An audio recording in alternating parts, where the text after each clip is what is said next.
आणि यानंतरची पुढची बातमी जी आहे ती अर्थातच महाराष्ट्रासाठी, महाराष्ट्रातल्या शेतकऱ्यांच्या दृष्टीनं अतिशय महत्त्वाची। खरं तर या दोन विशेष आणि महत्त्वाच्या घटना आहेत।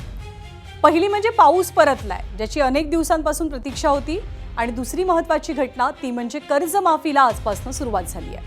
आज महाराष्ट्राचे मुख्यमंत्री देवेंद्र फडणवीसांचा वाढदिवस आहे आणि राज्याचे दिवंगत नेते अजित पवार यांची जयंती आहे। याचंच औचित्य साधून या कर्जमाफीला सुरुवात करण्यात आली। सहकार मंत्री बाबासाहेब पाटील यांनी आज दुपारी एक पत्रकार परिषद घेतली। त्यात 40,980 कोटींच्या कर्जमाफीची घोषणा झाली। खरं तर सुरुवातीला 36,000 कोटींची कर्जमाफी जाहीर करण्यात आली होती, पण सरकारनं या कर्जमाफीतील काही अटी शिथिल केल्या, त्यामुळे लाभार्थी शेतकऱ्यांची संख्याही वाढली। त्यामुळे कर्जमाफीची रक्कम सुद्धा मोठी झाली आहे। आज राज्यातील 7 जिल्ह्यातल्या 532 लाभार्थ्यांची पहिली यादी सरकारनं जाहीर केली आहे। पण मग प्रश्न असा आहे की आज सगळ्या शेतकऱ्यांची नावं का जाहीर झाली नाही? तर त्याला कारण आहे केंद्राकडनं येणारी एक माहिती। केंद्र सरकारच्या आयकर विभागाकडनं शेतकऱ्यांच्या इन्कम टॅक्सचा डेटा राज्य सरकारला अपेक्षित होता, पण तो मिळालाच नाहीये। पण कर्जमाफीची डेडलाईन आधीच 4 वेळेला पुढे ढकलण्याची नामुष्की सरकारवरती आलेली, आणि यावेळेला असं काहीसं होऊ नये म्हणून की काय राज्य सरकारनं त्यांच्याकडे असलेल्या माहितीच्या आधारे कर्जमाफीच्या लाभार्थ्यांची घोषणा केली आहे।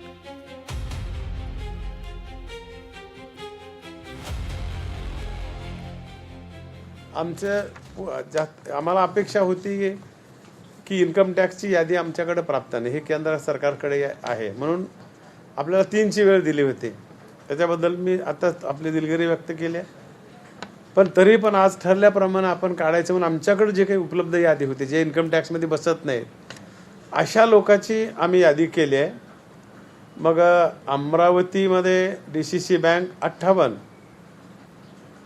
अमाऊंट आहे 38,37,119। हां, 38,37,119 मी तुम्हाला। आणि आज याची घोषणा झालेली असली, कर्जमाफीची घोषणा आज झालेली असली, तरी राज्यात सगळ्या लाभार्थ्यांची नावं इतक्यात जाहीर होतील अशी चिन्ह नाहीये। त्या पाठीमागचं कारण काय आहे जाणून घेऊया। त्यांची सिस्टम जर फास्ट काम केलं तर आम्हाला उद्या सुद्धा पूर्ण डेटा मिळू शकेल। फक्त आपल्याला एकच अडचण आहे की बाकी सगळे आपण हे लावलेत, त्याच्यामध्ये फिल्टर्स लावलेत, केंद्र शासनाचे, राज्य शासनाचे एम्प्लॉईज, आजी माजी खासदार, आमदार, मंत्री सगळे हे फिल्टर झालेत। आता फक्त इन्कम टॅक्स पेचा एवढा एक लास्ट फिल्टर राहिला आहे की जे ऑलरेडी इन्कम टॅक्स पे करतायत की शेती बाह्य उत्पन्नातनं, त्यांना आपल्याला हा लाभ द्यायचा नाही। श्रीमंत शेतकऱ्यांना बेसिकली आपल्याला हा लाभ द्यायचा नाही।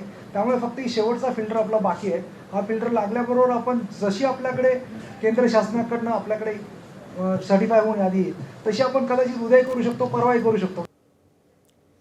तर हे होते सहकार विभागाचे प्रधान सचिव प्रवीण दराडे, ज्यांनी अशी ग्वाही दिली आहे की 1-2 दिवसांमध्ये केंद्राकडनं सगळी माहिती मिळेल। पण मुद्दा हा आहे की लाडकी बहीण योजनेच्या वेळेला हाच डेटाबेस मागवण्यासाठी 4 महिने लागलेले। यावेळेला असं होऊ नये, त्यातही कर्जमाफीची डेडलाईन 3दा बदलावी लागली आहे। आज मात्र 525 लाभार्थ्यांची यादी जाहीर झाली, आणि आता सरकारी आकड्यांमध्ये इतर लाभार्थ्यांची नावं अडकून पडू नयेत हीच अपेक्षा आहे।